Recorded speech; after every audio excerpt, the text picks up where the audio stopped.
Moving forward now, Nigeria remains a source, a transit and destination country when it comes to human trafficking.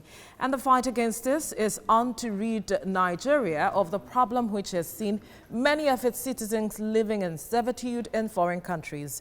The theme for the 2020 World Day Against Trafficking in Persons committed to the cause will focus on the first responders to human trafficking. These are the people who work in different sectors, identifying, supporting, counseling and seeking justice for victims of trafficking.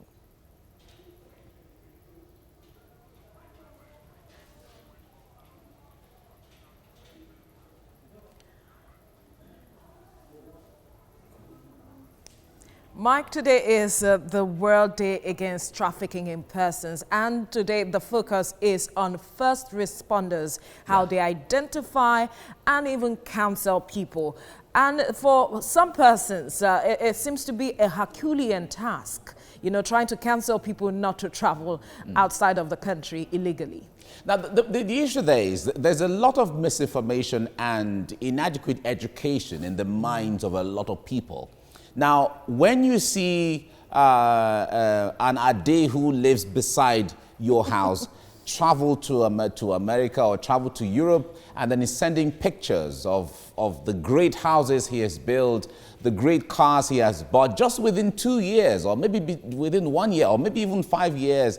And for someone who is not directly in touch with Ade, who is abroad sending all those pictures, you can't speak to someone like that not to travel, because everyone is looking for that greener pastures, and he feels that going abroad, there are dollars on the streets, you just go and then you and on trees that you can easily Exactly. That's a feeling. And that misinformation, it is until they get there sometimes, they become so desperate to travel. And then when they travel, they see the reality of things, and then they compare it with where they're coming from, and get to know that it is even better to be back home where you have care and concern and the love of your family than out there where no one cares about you. Mike, another thing aside misinformation that a lot of persons have pointed out is the issue of poverty. You see, a lot of families are desperate to have someone who is like a savior for the family. And so this also pushes them out to seek for any means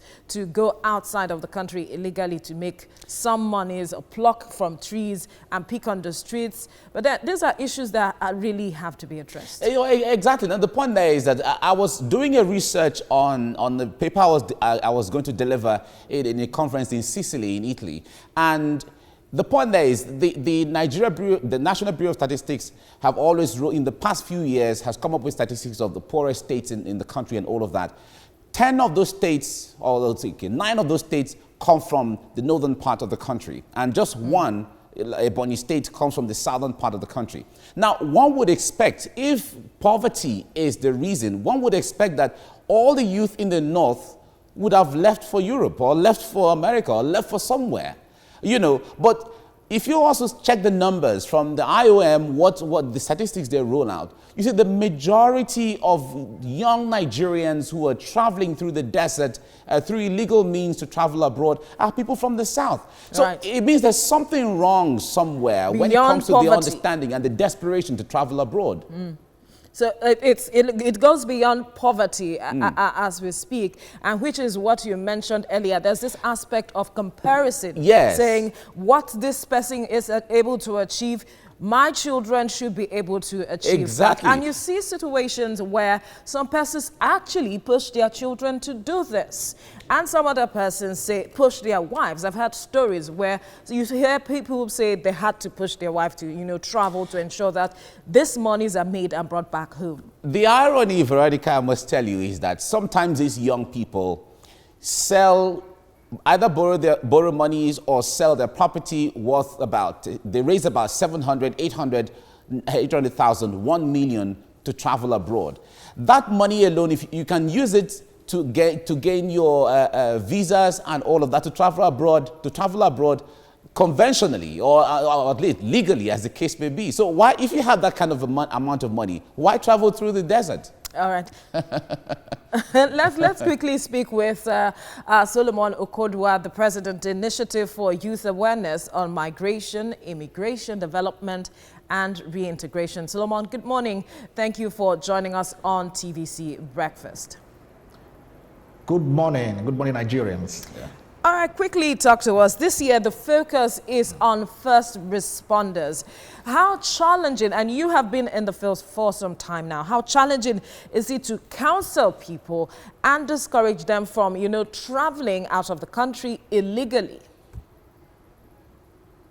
Yeah, thank you very much. The challenges are they are enormous. Each time we go out for sensitization to enlighten our youths on the danger of regular migration and human trafficking and the need for them to be fully engaged in Nigeria, they gave us the background you laid earlier. That what do you think we listen? What do you think we can be doing here in Nigeria? There is no more job for Nigerian people. There is no more there is no social welfare program for Nigerian people. There is no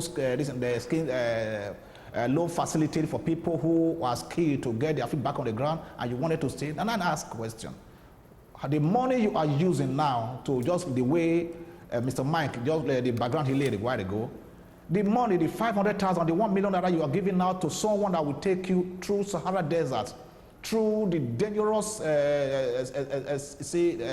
journey. Why don't you use the money to move in the right way? And they tell you the embassy are the challenges. That each time they go to the embassy, they always they always deny the visa. And that is why, and at that time, you hardly convince them. So the strategy we are, as an NGO, is using at this time is to let them know that there's a way out. Even when you don't have the contact at the embassy, you don't even need to know anybody at the embassy. All you need to know is to have an agency or a relative that can send you an invitation from whichever country that you wish to go, and they will give you that visa at that time. Those stringent requirements, I think the embassies at this time, they are reducing it to ensure that, yes, they also receive migrants from Africa country legally that will also contribute to the economic in such a prosperous way.